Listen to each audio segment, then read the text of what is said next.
Hello everybody, thanks again for tuning into Revolutionary Lumpen Radio. In this episode I'm going to be reading some Marxist-Lumpen theory titled The Left and the Right Wing of the Proletariat. We get into how the Lumpen are the progressives and the workers are the conservatives. Obviously we need more of this, we need some new theory, and that's not what we have anywhere. People just regurgitate the same shit. Podcasts, YouTubers, all just come around regurgitating the same theory that's been done 1,000,000 times. They don't deserve the fucking platform that they've got. So listen, support us. Patreon.com/lumpenpodcast, $1 a month, and you get access to bonus content, including this episode in full. If you did enjoy it, please ensure that you share it with others, and also leave us some feedback by tagging us in a tweet on Twitter. Okay, enjoy. The left and right wing of the proletariat. In contemporary class analysis, to anybody who's able to make an accurate analysis at least, there is upper, there is lower, there is the oppressed, and there is the oppressor. Anybody who fails to interpret class in this manner is delusional, respectfully. Not that I'm calling them delusional with a sense of respect about it, but rather, in this respect, they are wrong type of manner. I also want to make clear that I don't want to trigger my comrades and allies against ableism alike for my casual use of the word delusion. So I'll make it clear that I'm not casually using the word. I simply mean people, and Marxists, of which this is a critique for, don't know what planet they're living on. Some people think they're on a flat earth, and I've met these personally more than I'd like to be able to count. Others think that they're literally in a computer simulation, like whether it's a fucking Elon Musk computer or the Matrix. Most Marxists even think that a proletariat can be left-wing or right-wing. The most delusional out of them all think that Marxism is left-wing. It's just a material, social, historical fact that the term left or right-wing comes from the bourgeois revolution in Paris in the 1800s. It is a parliamentary term for people whose politics Parliament represents. The French Revolution was fought by and for bourgeois revolutionaries against the royalist, feudalistic era mode of governing people and land. The capitalists won the revolution. They materially changed history, and this has been called progress, as it has brought about a new era. The royalist, aristocrats, and the like desperately tried to conserve their power and position in society, and have since been lobbying to bring back old, dated traditions and culture. They did this from the right wing of the parliamentary building, as they democratically argued or struggled with the people who sat opposite them on the left wing of the parliamentary building, home to the capitalist progressives. Any proletariat today who calls themselves left-wing are aligning themselves and their interests with billionaires. There are many billionaires who are openly left-wing.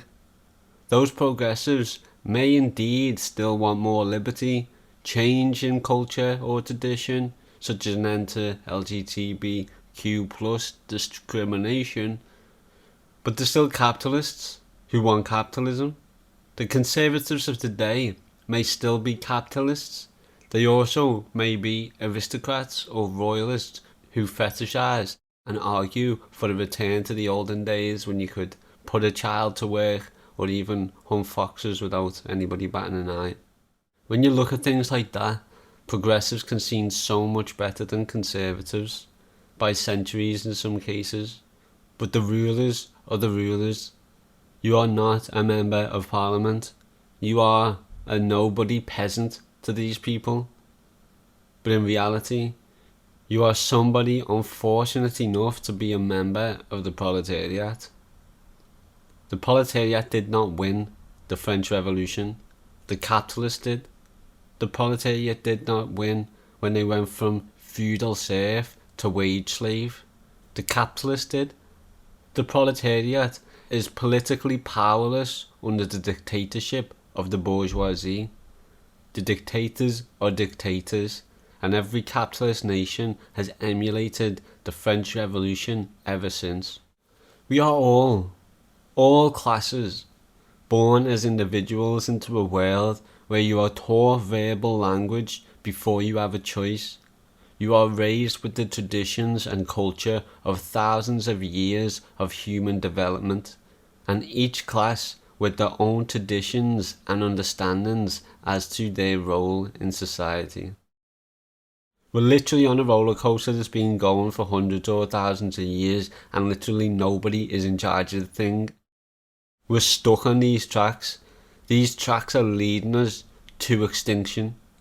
So we must heavily criticise everything and everyone who came before us, as well as ourselves, to make sure that we're not along for the ride, but actively trying to get us and everybody else off it. It's a scary roller coaster, by the way. The leftist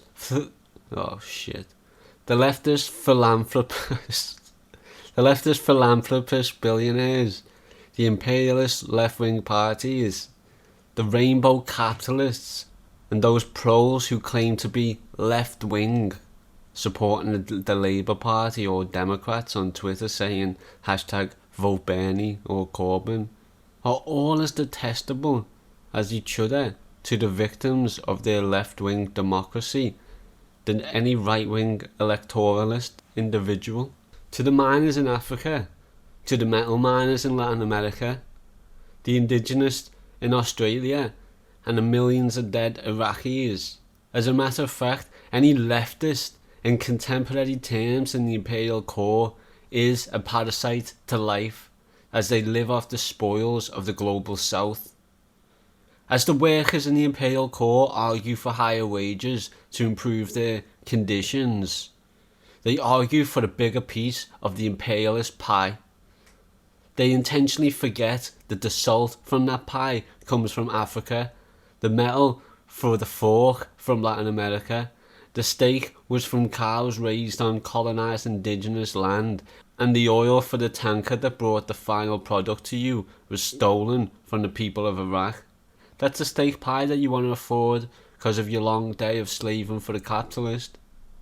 But just like the rulers who sit on the left wing, who think that they're progressive, good people, despite their existence piling up bodies, acidifying rivers and polluting our bodies with microplastics, the working class has had the same morality and sheer ignorance as their rulers. They are just as complicit as the capitalist for participating in capitalism. For participation as a wage slave is to accept your blood money, your CO2 money, your imperial pounds sterlings. If you're a so-called revolutionary or Marxist working class person, but have never considered this before now, how? If you've considered your contributions to imperialism through wage slavery, but just accept it as things are, then you're even worse than the liberals. Because the liberals literally know no better. You just think you know better. There is no excuse to continue to participate in capitalism unless it's literally life or death due to needing to pay for healthcare, etc. In the imperial core, you receive benefits when you're not at work, so you literally don't have to work. You can just stay off and still get money. You just want to decorate your home / hamster cage like the Queen wanted to decorate her crown with India's gems.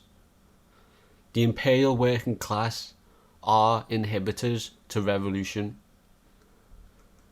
Now there's probably people freaking out like, oh, workers this, workers that. The workers in the imperial core aren't building socialism, unlike the workers of the Soviet Union who are worthy of praise and support. There's a completely different fucking parallel. All this fetishization over the workers comes from the Soviet Union when they were literally building socialism.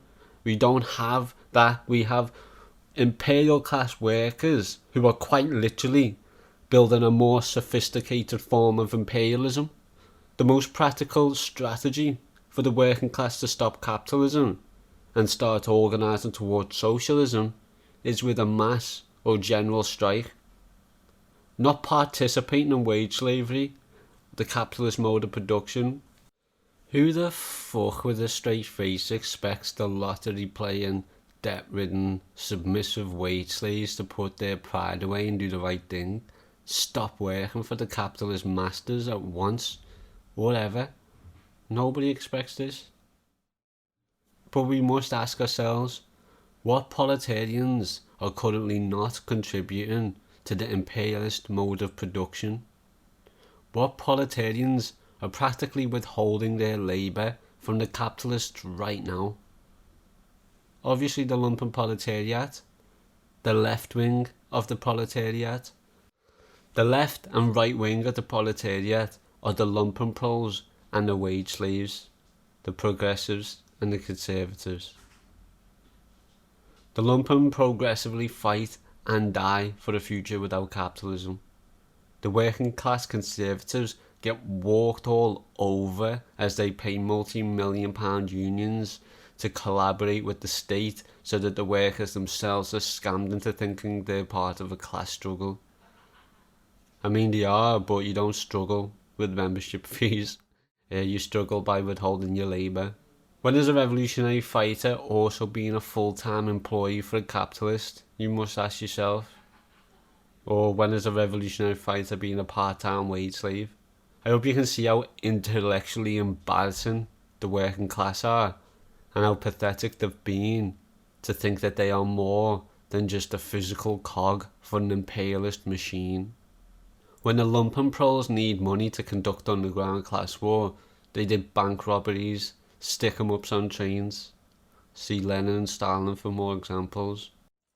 So when you bear that in mind, sorry, only joking, it's me, Shibby, and post-edit, just reminding everybody that if you want to hear the rest, you have to support us on Patreon at patreon.com/lumpenpodcast.